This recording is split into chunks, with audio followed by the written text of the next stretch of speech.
Meus amigos, esse tema eu gosto. Esse tema eu gosto, porque o tal jogador raiz, só é bom no imaginário, viu? Porque na prática dá um problema às vezes. Nunca pensei em ser perfeito, mas vou correr pelo direito. Fala, moçada, beleza? Ó, Bruno Formiga na área e é isso. A partir daqui você faz o que você bem entender, beleza? Se quiser dar like, dá, se inscrever, quiser sair fora também, tá valendo. Já contabilizou a visualização. Ó, Jô fora do Corinthians, como um acordo com o clube, depois de ser flagrado num pagode, porque assim, não foi flagrado, ele estava ali para todo mundo ver, ou ele acha que ia estar em São Paulo, num samba, no meio da semana, num lugar super movimentado e ninguém ia ter um celular. Então, assim, não foi flagrado coisa nenhuma. Ele estava lá e ponto. O que gerou uma grande comoção, porque o Corinthians estava jogando na mesma hora contra o Cuiabá e perdeu para o Cuiabá de 1-0. E aí, no dia seguinte, o que o Jô faz? Falta o treino. E aí depois vem o comunicado da rescisão, ele abrindo mão, inclusive, de parte do que tinha para receber até 2023, partiu dele, segundo as apurações, o pedido de rescisão, num momento até de retomada, tá? O ano de 2022, num geral, você tem ali alguns lampejos do Jô perdendo peso, né, fazendo alguns gols, um aqui e ali, uns pingados, mas assim, aparentemente, dos atacantes ou dos camisas 9, era o que estava assim, menos pior, né, como diria o outro. Parecia que poderia ter alguma coisa ali. Mas outros episódios já tinham deixado claro ali a história da chuteira verde, aí depois teve atraso na época da história do aniversário. Ele já tinha sido avisado de que se isso se repetisse, ele seria punido mais severamente. Então, assim, o vídeo que viralizou foi esse, o jogo já estava 1-0 ali, inclusive, e o jogo mandando ver no pagode e tal. Eu tenho uma visão específica sobre esse episódio, sobre esse vídeo, sobre algumas contradições e demagogias que eu vejo de torcedor, de dirigente, até da gente da imprensa também. Mas a história do faltar o treino não tem como, né? Assim, tá uma coisa que é injustificável no meio de um tratamento de recuperação de lesão e tal. Não tem o que falar. Assim, o Jô cavou esse fim, o que é uma pena, né? Porque poderia ser aí o Jô já está perto de se aposentar e tal. Poderia ser um último ato da carreira dele muito bacana. Mas o Jô sempre foi esse personagem, assim, em vários outros lugares, no Atlético, em outras passagens pelo Corinthians. Então, assim, quando você compra o pacote, você sabe mais ou menos o que você está trazendo, além dos gols, do bom posicionamento, bom poder de finalização. Tem outras questões no atleta. O que me incomoda na história do vídeo, num primeiro momento, foi o seguinte: se o Corinthians não tivesse perdido, tivesse ganho o jogo, por exemplo, eu acho que essa história não ia repercutir. Mas ele estava em recuperação, ele estava isso, ele estava aquilo, mas ele não estava relacionado para o jogo.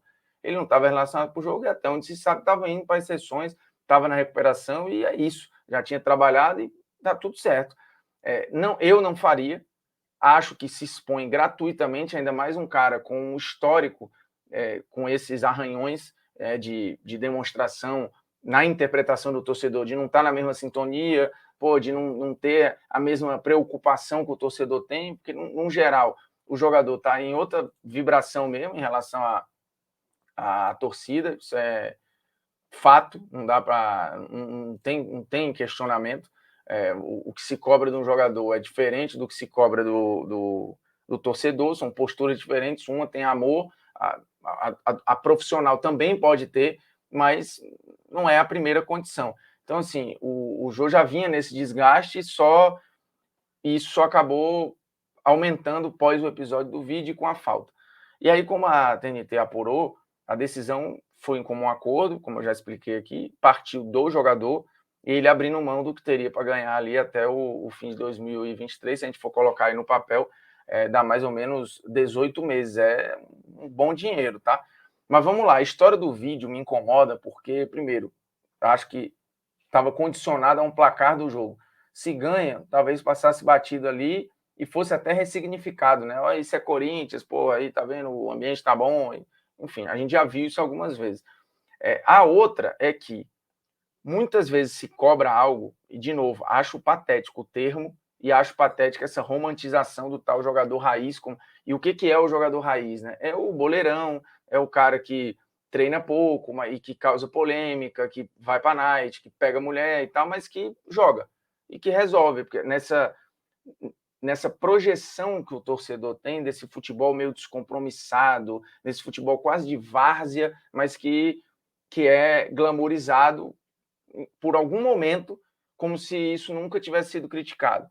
Por que eu falo isso? Porque o Renato, o Romário, o Edmundo cansaram de se envolver em confusões, Paulo Nunes, Edilson e tal, e cansaram de ser criticados, mesmo resolvendo, mesmo jogando muito. Tá? O Renato, por exemplo, na final do Brasileiro de 92, entre um jogo e outro, faz um churrasco com os jogadores do Flamengo e cai muito mal na torcida do Botafogo. Os caras não toleram isso, não. Mesmo que fosse o Renato, como já aconteceu com o Romário, que já teve várias rusgas com torcida. Então, assim, ponto 1, essa imagem do jogador que tudo pode e que não é verdade, assim. Várias questões, várias polêmicas ao longo da década de 90, que é essa década romantizada como a era dos jogadores desbocados, mais descomprometidos, os boleirões, os que, pô, não é a geração Nutella, mimimi, treinavam menos, iam lá e resolviam, viravam à noite, pô, fugiam de concentração. Esse imaginário que é tosco e que nem era 100% real. Mas o que eu quero dizer é, você que cobra esse jogador raiz, esse jogador mais, sabe, o boleirão, quando ele aparece na sua frente, quando você de fato tem o contato com isso, muitas vezes você não está preparado. E eu já falei isso até do Gabigol aqui no canal. Às vezes a comemoração mais provocativa, o cara sabe, mas o torcedor fala, pô, eu sinto falta desses jogadores. E quando aparece um, se for contra o seu time, aí se revolta. Se for esse jogador raiz que sai, que não sei o que e tal, se a fase não for boa e tiver no seu time, você não tolera. Ah, não quero raiz, eu quero o compromisso. Então, assim, tem uma série de demagogias envolvidas ali. Não há como você controlar o período de folga do cara ou que ele estiver fora do trabalho. De novo, eu não faria, eu acho que faltou bom senso, faltou medir as questões para o jogo, entender o entorno ali. Falei, cara, melhor não. Porque aí é mais demagogia. Você fala, faz em casa, o cara não precisa se expor. Então a questão não é o ato em si, não é ele tocar samba ou beber ou ir para balada. Se isso não for visto, tá bom. O que eu acho demagogo, né? No fundo, eu acho demagogia pura aí. Porque, pô, atrapalha a recuperação? Pô, dependendo de quanto tu esticar e tal, trabalha. Se eu for comentar um jogo no outro dia, não vou ficar até 2, 3 da manhã enchendo a cara e tal, para não ter voz no outro dia. Então, cada um lida profissionalmente de um jeito, mas não tem como você controlar o que cada um faz ali. É claro que ia pegar mal.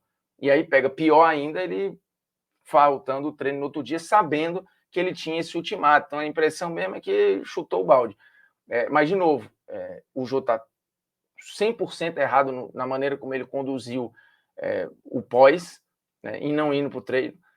Já tinha esse histórico, eu não teria feito, mas o que eu quis com esse vídeo é só mostrar que, bicho, essa romantização desse tempo em que tudo era aceito e não era, ou que você gostaria que voltasse a esse tempo em que os jogadores tivessem mais, sabe, putz, sejam eles mesmos, sejam autênticos, façam o que der na telha, e é isso.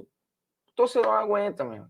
Chega na hora, o que ele quer mesmo é que dê resultado. O que ele quer é compromisso no sentido de rolou a bola, eu posso confiar nesse cara. O que ele faz fora, aí não interessa. Agora, quando a bola rola, o que o torcedor quer no fundo é confiança, né?